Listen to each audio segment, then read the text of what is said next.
प्रतिपक्ष के माननीय सदस्यों ने विपक्ष की आवाज़ दबाने और निष्पक्षता के अभाव की बात कही। माननीय सदस्यों ने आसन की निष्पक्षता, सदन की कार्यकुशलता एवं भारत की संसद की वैश्विक उपलब्धियों की बात की। वहीं माननीय सदस्यों ने हमारे संसदीय लोकतंत्र की व्याख्या की एवं सदन की गरिमापूर्ण परंपराओं, नियमों और प्रक्रियाओं पर अपना दृष्टिकोण रखा।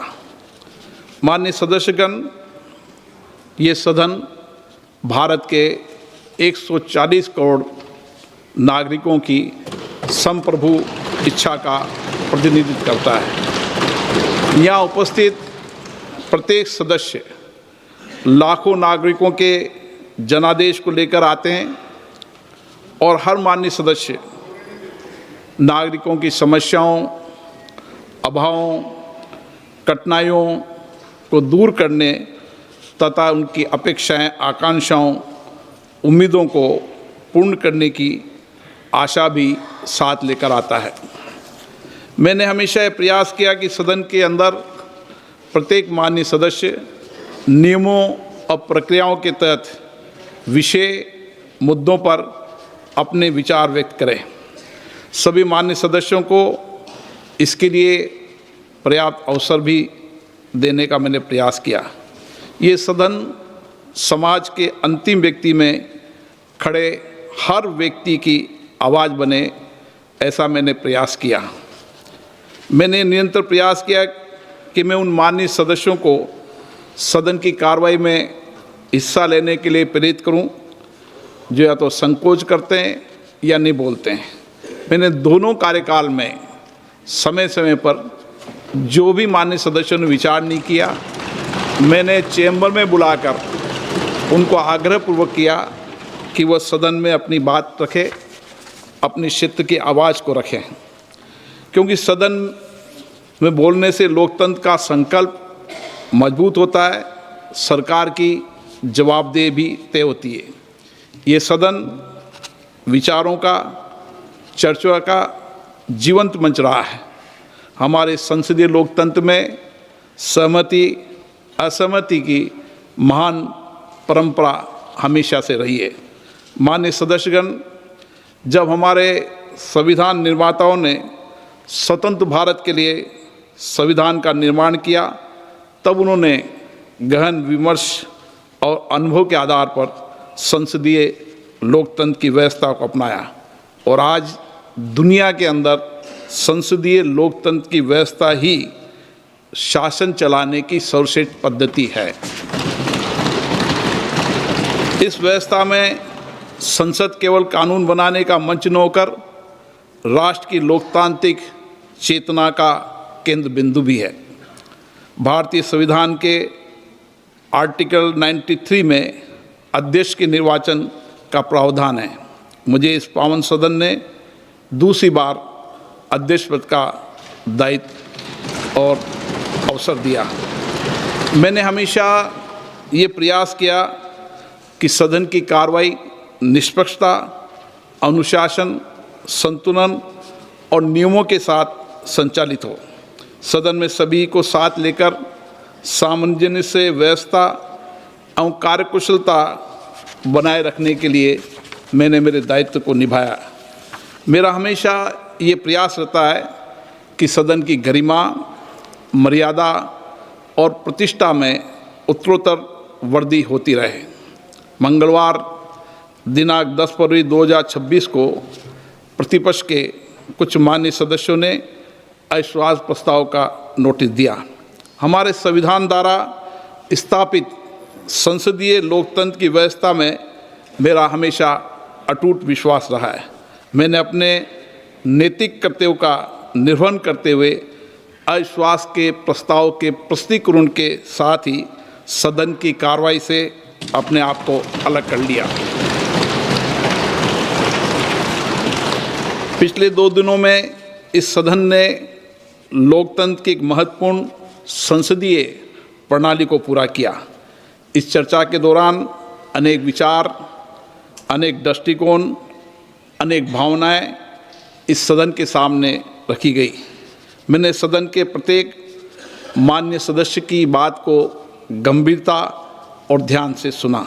मैं इस सदन के सभी मान्य सदस्यों का हृदय से आभार व्यक्त करता हूं, चाहे उन्होंने समर्थन में अपने विचार रखे हों या आलोचना के रूप में अपने सुझाव दिए हों।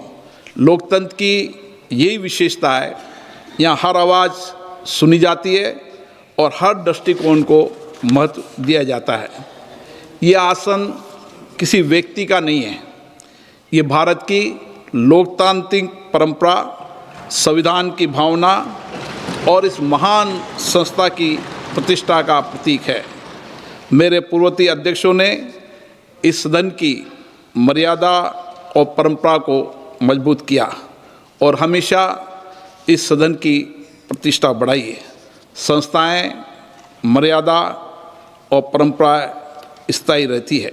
सदन द्वारा मुझ पर व्यक्त किए गए विश्वास के लिए मैं सभी का आभार व्यक्त करता हूं। मैं आपको विश्वास दिलाता हूं, इस विश्वास को अपनी जिम्मेदारी मानते हुए पूरी निष्ठा, निष्पक्षता और संवैधानिक मर्यादा के साथ निभाने का प्रयास करूंगा।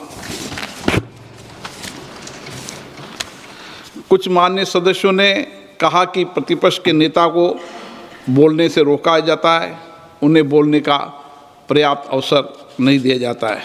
मैंने इस पावन पीठ को स्पष्ट करना चाहता हूं, चाहे सदन में नेता हो या चाहे प्रतिपक्ष के नेता हो या कोई मंत्रीगण हो, कोई भी सदस्य हो, सभी मान्य सदस्यों को सदन के अंदर नियमों के तहत, प्रक्रिया के तहत ही बोलने का अधिकार निहित है। कुछ मान्य सदस्यों का यह भी मानना था कि प्रतिपक्ष के नेता सदन से ऊपर उठ करें किसी भी विषय पर बोल सकते हैं, ये किसी को विशेषाधिकार नहीं है। मैं स्पष्ट करना चाहता हूँ, सदन के नियमों से चलता है। सदन के कार्य संचालन नियम सदन द्वारा बनाए गए हैं, न सरकार ने न प्रतिपक्ष ने।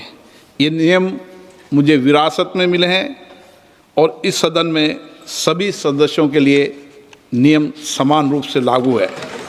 सदन में जब भी लोकमत के किसी विषय को, चाहे माननीय प्रधानमंत्री जी हो या माननीय मंत्रीगण हो, उनको भी अगर वक्तव्य देना होता है तो नियम 372 के तहत अध्यक्ष से पूर्व अनुमति प्राप्त करनी होती है। उसके नोटिस के बाद ही वह अपने वक्तव्य दे सकते हैं। किसी मान्य सदस्यों को नियमों से परे जाकर बोलने का विशेषाधिकार इस सदन में नहीं है।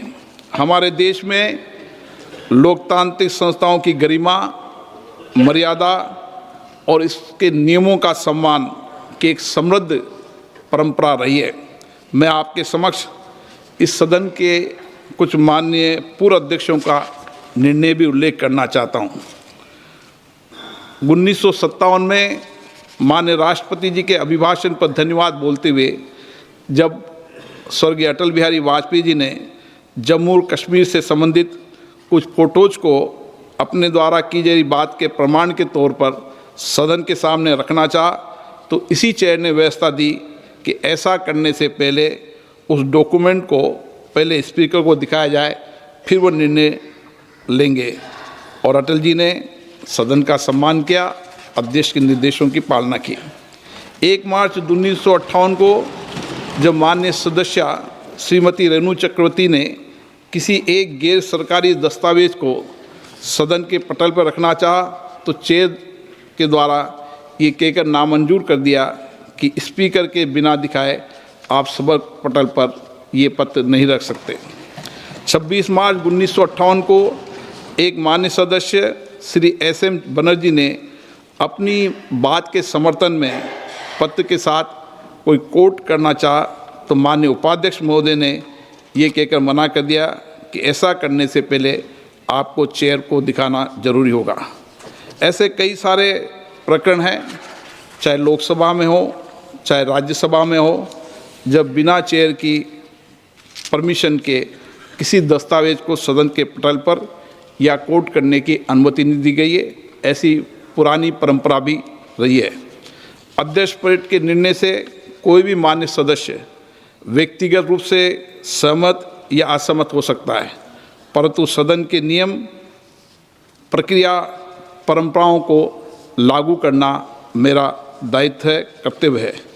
जब भी कुछ मान्य सदस्य सदन की मर्यादाओं के विरुद्ध आचरण व्यवहार करते हैं, तब सदन की मर्यादा बनाए रखने के लिए मुझे कठोर निर्णय और व्यवस्थाएं देनी पड़ती है।